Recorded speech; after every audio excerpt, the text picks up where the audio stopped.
துறவியாகிறார் Surya. S, பிதாமகன், பேரழகன், கஜினி படத்துல டிஃப்ரெண்டான role செஞ்ச சூர்யா இப்போ கடைசியா AR முருகதாஸ்க்காக துறவியா ஆயிட்டாரு.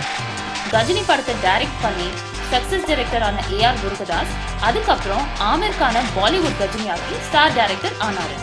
அவர் இப்போ மறுபடியும் சூர்யாவை வச்சு 7ஆம் அறிவு படத்தை டைரக்ட் பண்றாரு. இந்த படத்துல Suriya Buddhist monk, circus artist and சயின்டிஸ்டா வராரு. இந்த படத்தை கிராண்டா ப்ரொடியூஸ் பண்றாரு உதயநிதி ஸ்டாலின். இந்த படம் ஃபர்ஸ்ட் ஷெட்யூல் சைனாவில் ஷூட் பண்ணாங்க. ஸ்ருதி ஹாசன் இந்த படத்துல சூர்யாவுக்கு ஜோடியா நடிக்கிறாங்க. பாலிவுட்லயும் டாலிவுட்லயும் கூட இந்த படத்தை ரிலீஸ் பண்றதா கேள்வி. For the first time, Vietnamese actor Johnny Tri Nguyen சூர்யாவோட ஸ்கிரீன்ல சண்டை போடுறத நம்ம பார்க்க போறோம். குங்ஃபு பாண்டாக்கு அப்புறம் we expect kung fu Surya. So please Surya, don't crash land our hopes.